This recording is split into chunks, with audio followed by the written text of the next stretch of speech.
Do you have any collecting regrets? Because I sure do, and judging by all the comments and posts I see in various forums, it sounds like a lot of you have also made mistakes that you regret. In this video, I'm going to tell you all of the regrets I have, specifically 8 of them, and how I have overcome them, and I try to limit them now going forward. While this video is specifically about toy collecting, it is fully applicable to any other type of collecting, be it card collecting, comic collecting, coin collecting, stamp collecting, whatever. So let's go ahead and call this a collecting fireside chat. Grab a beverage and get ready, because it's story time, folks. What's up, everybody? My name is Matt, sometimes called Big Nerdy. We are the NWO, the Nerd World Order, and this is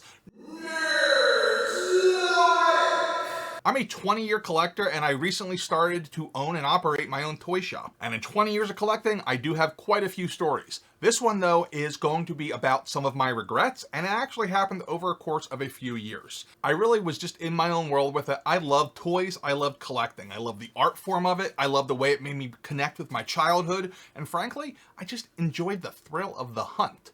It's something that most muggles just do not get. I realize that. By the way, if you're new here, a muggle is a person who just does not understand what the hell an adult is doing buying action figures. Even with the 40-year-old virgin stigma, I didn't care about them, and life was grand. But there was a problem.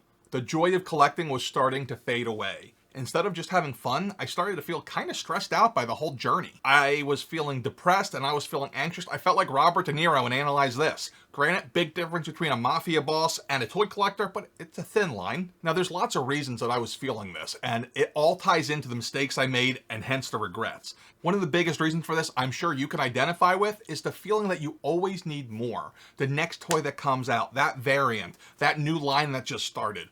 And then once you start it, you can't finish it. And then you catch that little sickness, that disease called completionism. And that is my first regret, the first big mistake I ever made with collecting, succumbing to completionism. It wasn't just completionism, sadly. It was borderline obsession and hoarding. I was like a child with the gimmies. I wanted everything that I saw. And at the time, there were just too many releases to keep up with. I couldn't buy everything I saw. Which leads me to the second mistake I made and the second biggest regret I have, which was feeding the scalpers. That's right, I, Big Nerdy, fed the scalpers. I succumbed to it, and that is like one of the biggest 7 deadly sins of toy collecting, or any collecting, is feeding the scalpers. What did I buy? I'll show you. Straight from a scalper. I couldn't wait until I found these in stores. I paid $25 a piece instead of $7 a piece. Impatience, FOMO, stupid. I knew I had a problem, though, when episode 2 came out, and I started buying things. I don't know why.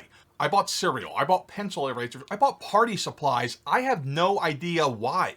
It was like a sickness. Which, by the way, is regret number 3, buying crap you don't need. Be it the clearance Harry Potter toys at KB when they were getting closed. Be it starting lineup that were on clearance of players I didn't care about. I have 12-inch figures down here, and they're like 3 deep, and frankly, I don't care. Star Wars Micro Machines? Check. Force Awakens 3.75-inch figures? Why? Aside from just being sad and depressed, collecting also left me tired. I felt like Forrest Gump after he went to both oceans. What the hell is the point of doing this anymore if I'm not happy?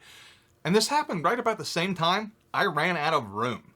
I still live with my parents, I was going to college, and I was completely out of display room. And I was completely burnt out of collecting, which meant it was time to go into storage and end the journey for now. And I wondered, would I miss it? Let's fast forward a few years down the line, and I bought my first house.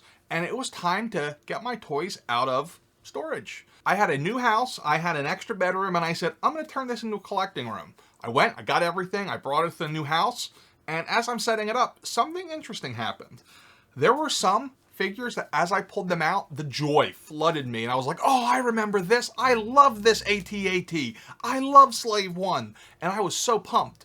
Then there were others that as I got them out, I said, why the hell do I have this? This was a huge light bulb moment to me, and frankly, at this point, after a few years of not collecting, I missed it. I missed putting things up on display. I missed the thrill of the hunt.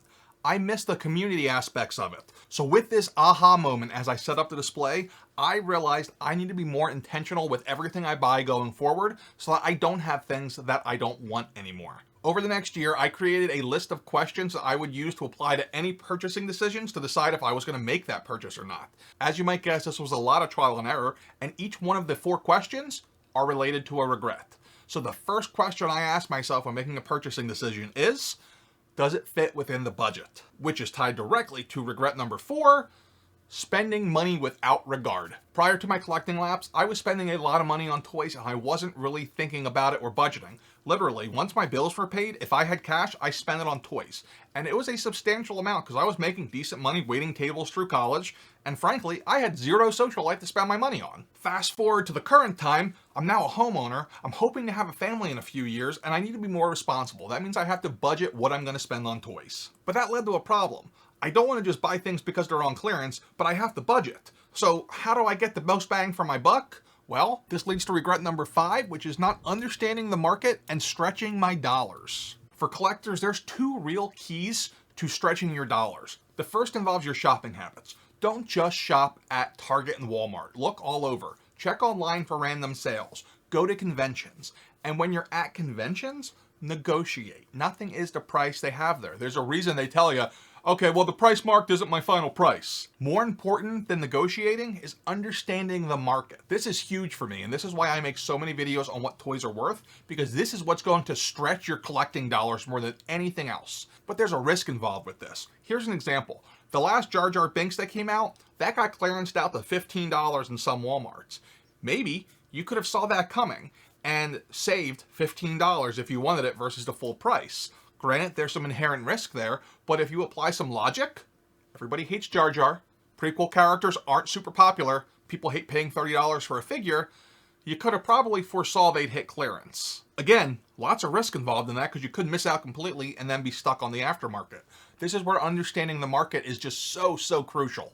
But then there's the other side of this, like this figure here, George Sakal. This was a convention exclusive. You could only get it those 3 days. Everyone who was there was able to buy 2, so I bought 6. At the convention, people were trying to buy others for $100 a piece, which was an $80 profit. This idiot here, I sold none of them because I'm like, no, I'm putting my kids through college with this. Bad idea, because I ended up not being able to later, and I think I sold them for like 30 bucks a piece. I just kept the 1. Stupid, I shouldn't have waited. The second question I always ask myself when making a purchasing decision is, if I change my mind and want to buy this later, am I going to be able to get it to a price comparable to the original retail price? So if you guessed that regret number 6 is passing up figures that are going to cost 2 to 3 times the price to get on the secondary market later, you win. Examples of this include the White Box Mandalorian, the entire first 2 lines of the Orange Car Black Series figures that were clearanced out and I passed on like an idiot. I love these defining moment figures that WWE puts out, but I missed out on so many of them because I didn't buy them when I saw them in stores like an idiot. And the big one, the Sail Barge, now going for $1,500 to $2,000, $500 back in the day when I saw that go up on HasLab. I said, no way. Now I'm just like, idiot, idiot, idiot. My next question I ask myself is, does this purchase fit my collecting theme? And that is because regret number 7 is buying things without a plan. As many years as I've been collecting and as much stuff as I have never completed a set of anything. A focus, if you will. These focuses can change over time. Things can get sold because you don't want them anymore. You can add things, but the whole idea is that all these things fit together. Your plan still has to fit in your budget. And it has to answer the last question, which is, will this purchase bring me to my fanboy happy place? I kind of stole this from Mrs. Nerdy when she was cleaning the house and just purging stuff everywhere, and I said, what the hell are you doing? And she said, oh, I read this book by Marie Kondo on minimization, and that you should only keep things that bring you joy. This one's pretty self-explanatory, and it's based on my 8th regret, which is buying things just to have them. These rules are put to the test regularly for me. Anytime I see a toy that I wasn't planning to buy that looks awesome, it's tough sometimes to walk past it. A great example will be recently I came across Series 4 of the AEW figures, and I was like, but I prevailed and I walked past it. I love this hobby, and by following all this stuff that I just talked about, I'm able to eliminate a lot of mistakes so I don't have any more regrets. But the truth is, it's still not perfect. For example, regular viewers know of some of my previous regrets, the Children of Thanos multi-pack, which I recently fixed. But the other big regret is the Sentinel, which I have not fixed yet, and it's going to cost me a great deal to fix. And frankly, I was an idiot for not buying it. The really important thing here is not to overreact and not to overcorrect by going back to buying everything, because we've come too far. So remember, does it fit the budget? Does it fit your collecting goals? Does it bring you joy? And will you be able to buy it later if you change your mind? Now, back to the beginning of the video, I said there was a common theme that runs throughout, and that common theme is happiness. Be happy. So whether you're collecting toys, whether you're running marathons, whatever, the whole point of hobbies is to be happy. And if they're not making you happy anymore, it's time to make a change. I see so many grumpy people in all these Facebook groups and just in general that are toy collectors. Maybe you guys need to give it up.